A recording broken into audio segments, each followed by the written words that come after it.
This is the largest tornado in recorded history, heading straight for storm chasers desperately trying to escape. In just a couple of minutes, this monster would become one of the strongest, most infamous tornadoes in modern history.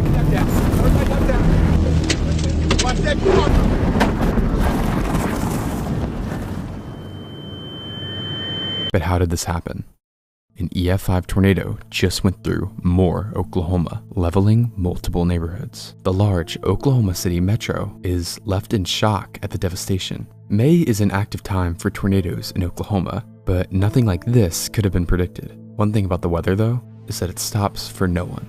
As the weather system responsible for the EF5 tornado fades to the east, a new system follows from behind. Forecasters notice a strong trough on weather models and note it will intensify over central Oklahoma as winds push from a region of high pressure to low pressure. A band of robust winds foster the wind shear needed for storms to form. The summer heat and strong moisture from the Gulf blend in these areas as well, giving the atmosphere every ingredient it would need for supercell thunderstorms. But still, not every supercell is a disaster. It feels like South Florida. I gotta tell you, my hands have been sticky all day. There's just a ton of moisture in the atmosphere right now, and a couple of storms that have already begun to fire here. Gonna show them to you. Off to our north here, this is one that's gonna head toward, we believe, Cashin. You can see a well-delineated base to this. So we're gonna have to position ourselves in a way that lets those storms slide by us, where we can kind of avoid the larger hail cores because they've already put down some big hail. Hundreds, possibly thousands of chasers have chosen today to chase storms. I mean, it was perfect. Right in the middle of Tornado Alley, summer had just rolled around, and a huge tornado had just occurred in the exact same area, enticing chasers with the prospect of another potentially historic event. With the risk directly situated on central Oklahoma, storm chasers needed a good place to sit and wait, while still avoiding traffic from the huge Oklahoma City. To the west of the Oklahoma City metro, the town of El Reno presented itself as the perfect target for chasers, with the El Reno area packed with chasers. At 4:30 p.m., a blip on radar appears, and then a couple more. With the extreme instability present, or available energy in the atmosphere, these blips are quickly going to turn into monster supercells. Renowned storm chaser Tim Samaras tweets about the dangerous potential ahead. Storms now initiating south of Watonga along the triple point. Dangerous stay ahead for Oklahoma. Stay weather savvy. Tim is chasing with his group Twist X. His son, Paul Samaras, and a close colleague of his named Carl Young accompany him as part of the team. Their goal? Get life-saving data of tornadoes using instruments like pressure probes. In fact, back in 2003, Tim had set the world record for the lowest pressure drop ever recorded in a tornado, and he was out there to do it again, risking his life for the safety of those around him. By 5 p.m., many of the cells are spinning and producing massive hail. This would be the start of the storm's dangerous behavior. It's not long until they begin to merge into one giant complex, with the southernmost storm becoming dominant. This dominance allows it to tap into atmospheric ingredients more efficiently and spin tighter than the others. Rapid rotation encompasses the base of the storm, and a large wall cloud forms. This wall cloud highlights the mesocyclone of the storm, essentially the portion capable of producing a tornado. Right here, we're just south, about 2 miles and maybe a mile west of El Reno. This is a pretty good storm right here. Got this cloud right here. At 6:01 p.m., the first report of a tornado appears. When exactly this tornado actually touched down, however, is a little murky, as the actual base of the storm is enormous. Instead of a thin funnel emerging from the spinning clouds, dust began to swirl randomly underneath the entire storm. While currently weak, it's obvious that something big is about to happen. It's just a matter of when. At 6:03, a small funnel stretches to the ground before lifting back in the air. Okay guys, I think that's a little close. It's down. Down right behind the trees. On the ground. Another small funnel on the ground. We got multiple vortexes. Multi-vortexes. It's moving away from us. We're good. We are in a perfect Yeah, what about spot. lightning? This is our first look at what is called a sub-vortex.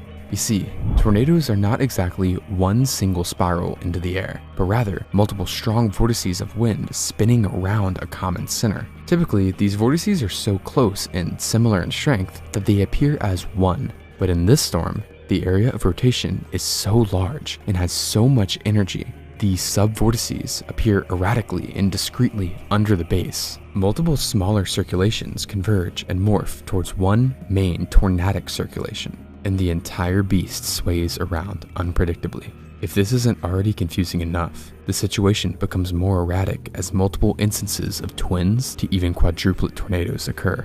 The storm is currently moving at a moderate 20 miles per hour to the southeast. Remember this number for later. To the southeast of the storm, a tornado touring group called Tempest Tours, with multiple visitors, are watching the tornado. Mesmerized by it, the group's leaders are unaware of how close the actual tornado is, as the small subvortices dance around in random directions. In fact, the edge of the circulation is less than 3 minutes from them. The tour leader is watching the increasingly erratic vortices carefully. He expects to see the tornado moving from left to right, which would indicate the tornado is moving from west to east, the expected direction of motion. Instead, they see no motion. That's when they realize something terrifying. The tornado is moving directly towards the tour group. The tour leader immediately honks his horn to get the group back in the van. At this moment, they have less than 60 seconds to get out of the tornado's path. Yeah, we gotta move.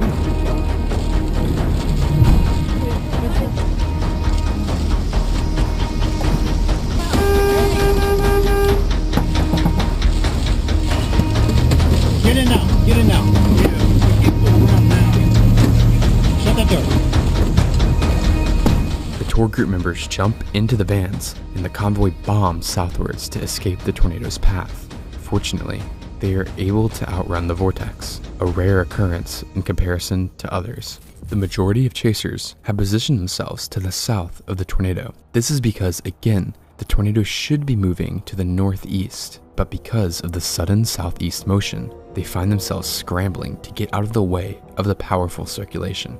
Due to the hundreds of chasers, mobility is severely hindered as traffic jams begin to form. The hype caused by the active season has caused a backlog of chasers itching to get as close to the tornado as possible. This is a grave mistake, as that decision, combined with the erratic motion and structure of the tornado, is creating one of the most dangerous environments around a tornado possible. Due east of the tornado at 6:09 p.m., storm chasers Brett Wright and Brandon Sullivan are watching the tornado only 3,000 yards away. The chaotic movement of the subvortices make it difficult to determine the movement of the tornado, but they assume the tornado is headed east to northeast, which would be essentially directly for them. Analyzing the situation, they decide the smartest possible thing to do would be to drive south, but this is a freak tornado, and the decision would place them in a deadly situation as winds begin to batter the vehicle. Oh my gosh! Debris! Debris! It's coming up! That whole thing's coming up! Oh my god! Oh my god! Up for you. Keep going, Andrew. Keep going. Keep going. Why is this guy stopping? Watch that car!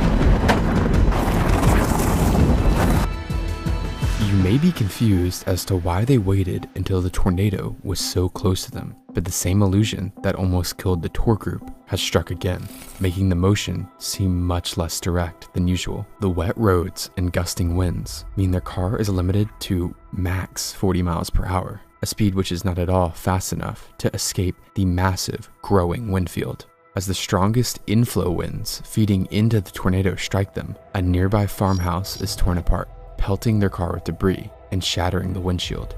They are just barely able to keep moving though, escaping the tornado by less than 40 seconds. At the same moment, exactly 1 mile north of Wright and Sullivan, the Twistex group is turning east onto Reno Road. Right now, the team is trying to get in the path of the intensifying tornado by paralleling the tornado from the north. Their hope is to outrace it, allowing them to drive south ahead of it.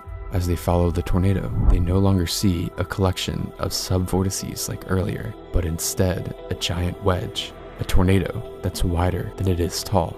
This doesn't mean that there aren't extreme subvortices though. In fact, they are just hidden inside the dust and debris. The only way to see where the subvortices are now would be by actually looking inside the storm, which is precisely what the crew in control of a mobile radar truck are doing. What they observe is very rare. For most normal tornadoes, the rotating core of the storm will exact its power into a single point. But here, the mesocyclone is so powerful, multiple distinct rotations are forming within the circulation. The wind speeds and erratic motion are alarming to the people inside the radar truck. Less than half a mile behind the Twist-X crew, Reed Timmer and Team Dominator are also following the tornado. Storm chaser Ray Bohack is filming from within one of the team's 3 storm chasing vehicles. Dominator 1, he captures the monster in front of them.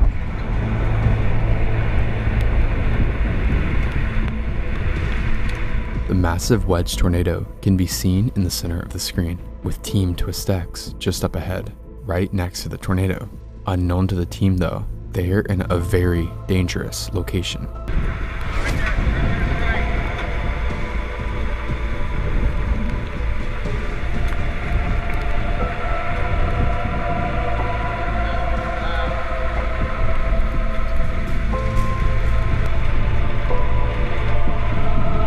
The radar truck records another vortex form over the El Reno airport. This vortex sweeps just behind the team, when suddenly another vortex forms further to the southwest side of the wedge. Within the storm, there are now 3 or more visible vortices rotating around each other. The radar truck crew observes how the formation of these new tornadoes causes some crazy, unpredictable behavior. Here, the main wedge is pulled north by the forming vortex, lunging towards Reno Road, towards the Twist-X crew. Inside Twist-X's vehicle, Paul Samaras has a video camera and is capturing the encounter. While the footage they recorded is lost, the dialogue of the 3 crew members has been transcribed. Carl Young urges Tim to continue east to get ahead of the tornado. We could pass it right now, Tim. It's no problem. Really, I mean, I have a clear shot. But Tim realizes something's wrong. We've got debris in the air. That's the problem. As the wedge curves towards them, the outer bands begin to impact them, pelting the car with debris. We've got to turn to the north. That's good. We're gonna follow it around to the north and get out of here. They turn north onto Reformatory Road, battling 70-mile-per-hour winds feeding into the tornado. While this is happening, a civilian named Richard Henderson is also on Reno Road, just ahead of Twist-X. He had watched the tornado touch down 10 minutes prior, where he had snapped an image of the forming tornado on his cell phone to send to a friend. Before he made a phone call, Henderson says, "I'm having fun. I'm riding around chasing storms." Henderson's friend expressed concern. "You better stop doing that." But Henderson kept chasing, continuing east on Reno Road. When the tornado made its lunge north, Henderson kept pushing eastwards. The friend recalls hearing popping noises as debris hit Henderson's car. Soon, the call went dead. If the wedge keeps going north, both Twist-X and Henderson won't just be hit by debris, but be directly struck by the violent tornado. In some miracle, the wedge decides to make a complete loop and begins to head south again. This sudden loop allowed Twist-X to escape north, where they can turn west onto 10th Street to make another attempt at safely intercepting the tornado. The dark mass now deviates slightly to the east, and with this change in path, a change in speed. The tornado is no longer moving at the reasonable 20 miles per hour from the beginning of its life. Now, it's racing eastwards at more than 50 miles per hour. Any chaser east of the tornado now suddenly finds themselves escaping a deadly situation. There's a huge issue though. There are now potentially hundreds of chasers clogging the wet dirt roads, making it practically impossible to get out of the way. One chaser who finds himself stuck in the chaser traffic jam is Skip Talbot. He's in a group of chasers watching the storm approach from the intersection of 15th and Country Club Road. Up until now, dust has obscured the tornado from sight, except when lightning strikes briefly, illuminating the approaching circulation from behind. But even as the tornado closes, the heavy rain hides the chaotic Ferris wheel of vortices from sight. The group stays, waiting to gain a visual on the tornado. After all, the tornado is still about 2 miles away, but gradually, Talbot notices something unusual. He watches as the rain curtains sweep from left to right at increasingly fast speeds. The rain must be rushing around at more than 100 miles per hour. This triggers a sudden epiphany. The rain is the tornado. The entire area is starting to gain tornadic winds. The group makes the smart decision to scramble east. As they turn onto 15th Street, they join a bumper-to-bumper line of chasers, all running for their lives. Not everyone in this line is a chaser though. A couple minutes before, local resident Billy O'Neill and his son-in-law Jose Bonilla are watching the approaching tornado. Bonilla urges O'Neill to get into the neighbor's storm cellar, but he's too claustrophobic. Because of this, the pair decide to try and outrun the tornado in their car. They drive south towards 15th Street, where they see the line of chasers fleeing the approaching funnel. O'Neill stops and waves on the chasers, even as the tornado approaches closer and closer. Eventually, the last car passes, and they're able to turn onto 15th Street. But the tornado is moving way too fast. Unfortunately, there's no chance of escape. Ahead of them, they see a pickup truck turn south onto a dirt road. Inside is the driver, Dustin Heath Bridges, and passenger Wyatt Mindeman. They have both been caught in the storm whilst heading towards the nearby town of Yukon. O'Neill follows them in a last-ditch attempt to get out of the tornado's path. It's too late though. Power lines are brought down onto Bridges' truck, trapping both cars as the tornado overtakes them. Bonilla recalls, all the windows blew out. We started rolling. It was like slow motion. Both cars roll at least 150 yards before they come to a stop, right side up on a completely different road.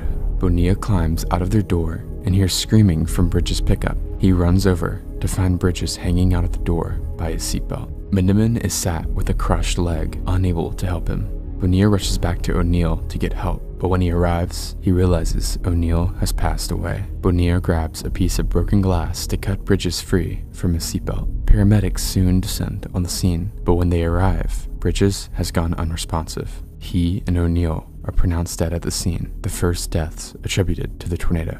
1 mile north on Reno Road, there is another line of chasers fleeing eastwards. The last person in this traffic is the previously mentioned Richard Henderson. Henderson was able to make ground on the tornado when it looped behind him, but now it's closing on him again. The crowd of vehicles now converge on Highway 81, a major road running north to south. Here, many chasers make a life or death decision, continue east and hope they can outrun the tornado on the dirt roads, or turn south onto Highway 81 and hope they can outrun the tornado before it hits them. Skip Talbot and Richard Henderson make the decision to continue fleeing east. At the same time, half a mile north of Henderson, a group of chasers from the Weather Channel are about to make a different decision. A decision that may be the biggest mistake of their lives. The Weather Channel team is made up of 3 vehicles. The lead vehicle is driven by Kevin Parrish, which is then followed by a vehicle named the Bettsmobile because it is operated by Mike Betts, a Weather Channel reporter.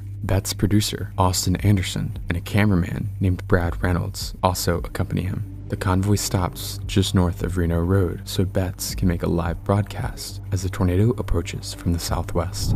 All right, that's Simon Brewer, one of the storm riders, and I think we're trying to get a hold of Mike Bettis. He's out there in the field. I believe this is the Mike's shot here. That's the tornado hunt team. Hey, Mike, I think he's just now plugging in. He's got a tornado behind him. Yeah, Mike, can you hear us? Guys, that's it, right there. There's the tornado. We are just north of Union City, south of El Reno, south of I-40. Cops have blocked off 81 at this point and not letting traffic go southbound because the path of the tornado could come right over top of Union City or pass very close to it. Look at that monster. This is a huge tornado. If you live in Union City, south of El Reno, you have to take shelter.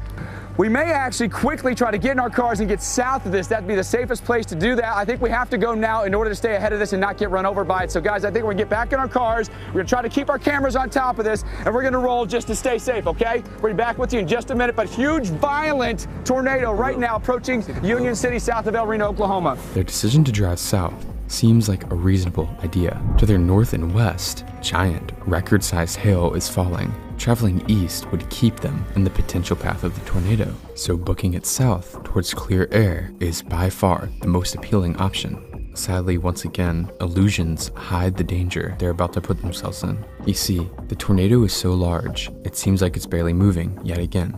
But again, when a tornado doesn't appear to be moving, usually it's moving towards you. This illusion likely makes the team believe they are directly in the path, prompting the Weather Channel convoy to head south rather than stay put. The truth is, the tornado is now racing due east at 55 miles per hour. But it's not just moving at 55 miles per hour, because as well as this, the tornado's size is expanding faster now than any tornado in history. In less than 60 seconds, the wind field expands from 1 mile to 2 miles in width. This means the tornado is literally expanding towards Highway 81 at 30 miles per hour. Combining these values, the tornado's forward speed is coming directly at them at over 80 miles per hour. As the convoy begins to drive south, they quickly realize their mistake. The rain begins to clear, once again exposing the erratic multi-vortex core. The funnel is smaller in size now, but the contraction of the core has actually made the winds stronger. Aerial imagery from after the tornado shows the path of scouring the tornado was creating at this time. But even though the funnel is nearly a mile away, the wind field is beginning to cross the highway ahead of them. They pick up speed, traveling south at over 70 miles per hour, but still, the tornado is outpacing them. Parrish watches as dozens of vortices sweep towards them. It's now less than 300 yards away. Winds into the storm suddenly spike to more than 120 miles per hour, lifting and slamming his car into the central divider before sucking it into the roadside ditch. Behind him, Betts is filming.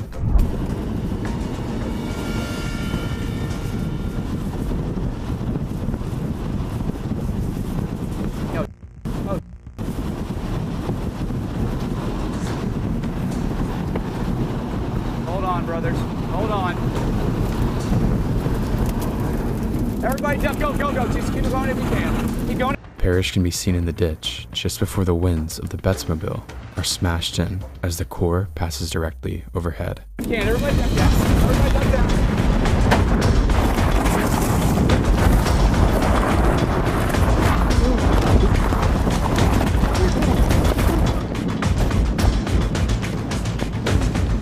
Betts' camera is ejected from a window upon impact, but continues filming. The Bettsmobile can be seen rolling away, with the 3 occupants still inside. To the north, a separate tour group operated by Randy Walton is attempting to navigate through the traffic jam of chasers on Reno Road. Their tour group is about 30 seconds ahead of Henderson, but instead of continuing east like Henderson, they turn north. 50 seconds later, they approach the intersection of Highway 81 and a road named Reuter Road.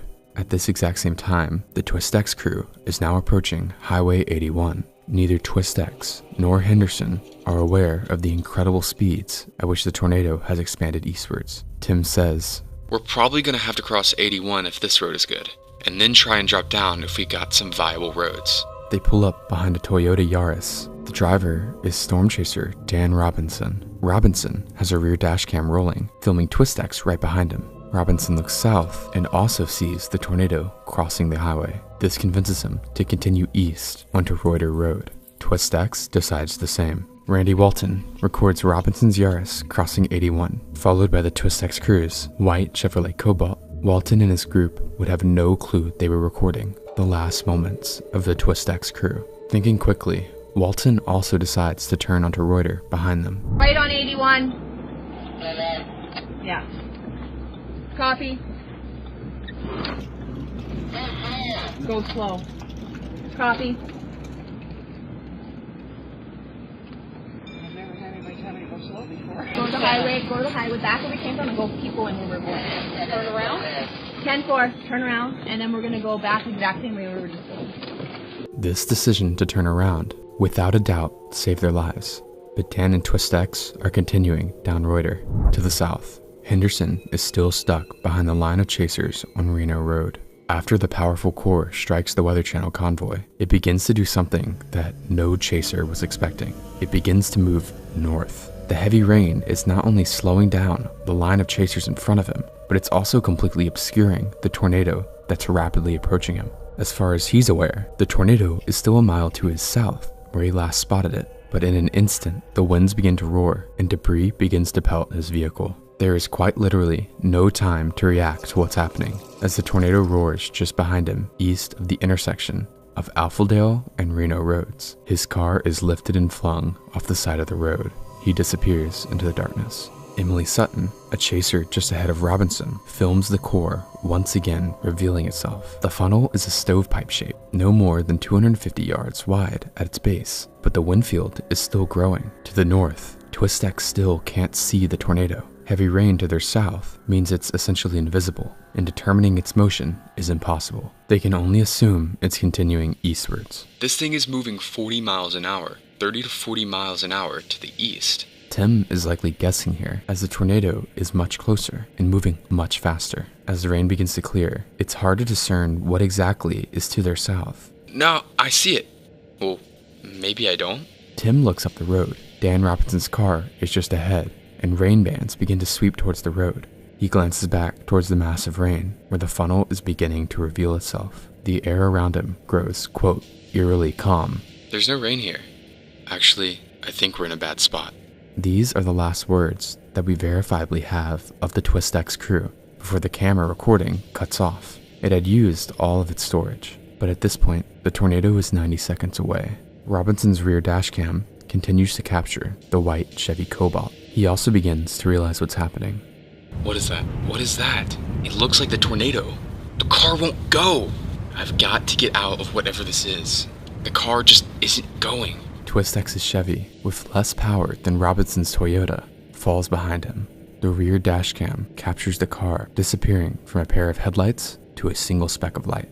And soon, the tiny speck of light is extinguished. The wall of darkness has consumed the road. Oklahoma Highway Patrol Officer Betsy Randolph is nearby and is listening to her radio when she hears a disturbing shout. "We're going to die, we're going to die." The transmission went dead immediately afterwards. It is believed that this transmission was from the Twist-X vehicle as the main circulation overtook their car. By the time Robinson pulls clear of the tornado, it has grown to its full width, an incredible 2.6 miles wide. The rain has fully cleared, and now the inner mechanisms of the disgusting monster can be seen. Huge sub-vortices sweep around at incredible speeds. The mobile radar truck from earlier has paralleled the tornado to the north on Interstate 40 and is watching the tornado approach. As the radar scans the tornado, they record something incredible. Inside the circulation, wind speeds of 296 miles per hour, the second highest wind speeds ever, are measured. Moments later, a satellite tornado arcs around the south side of the main one with a ground speed of 175 miles per hour. This is the highest forward speed ever recorded for a tornado. Within minutes, this tornado has come close to or has broken numerous records. It continues moving northeast, forcing the radar team to begin to flee east on I-40. But here, they realize the magnitude of the disaster that is about to unfold.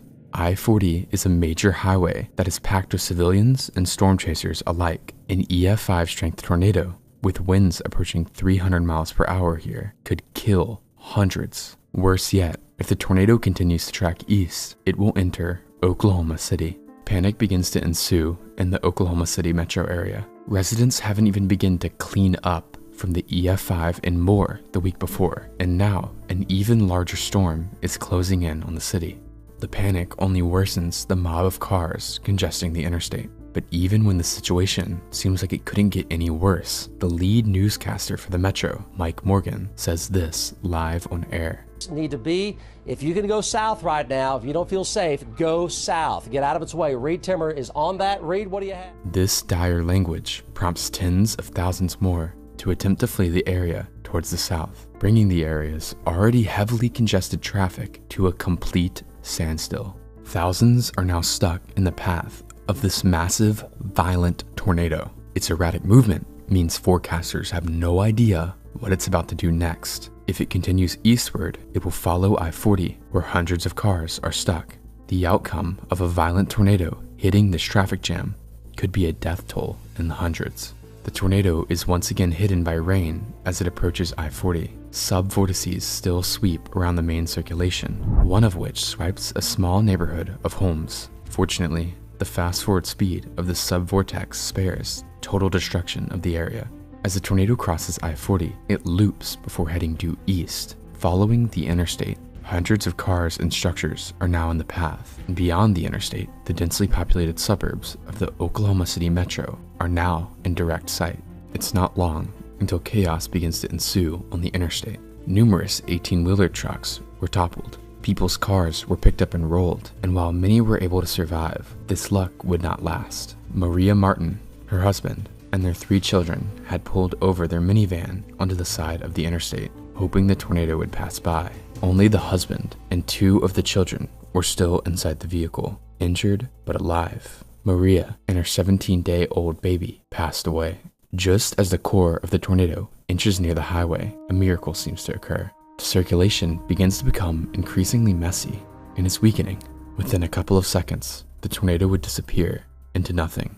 As the storm passes, law enforcement and chasers comb over the damaged path, racing nightfall to try and help those affected by the tornado. Fortunately, no structures were hit by the strongest winds in the tornado. If they had, EF5 damage could have easily been inflicted and more people could have died. But the real tragedies that occurred during the tornado were in vehicles. Along Highway 81 and I-40, dozens of cars have been flipped or rolled, but so far, no deaths have been reported. Canadian County Sheriff's Deputy Doug Green is one of the people assisting in search and rescue. He drives down Reuter Road when he spies something in a canola patch. He approaches the mangled heap of metal to find the body of Tim Samaras. By the next morning, the bodies of Paul Samaras and Carl Young will also be recovered after they are found ejected from the vehicle. Soon, Richard Henderson is also added to the list of fatalities attributed to the tornado, making the official death toll 8. Before today, no tornado had ever killed a storm chaser, but this one alone had killed 4, including a veteran chase group. Tim Samaras was well respected in the chase community, and although his work involved venturing close to one of the most dangerous places on the surface of the planet, he was regarded as someone who always put safety first. But the record-breaking and erratic nature of this tornado meant that no chaser was safe, and has become a historic footnote in how little we understand about the behavior of tornadoes.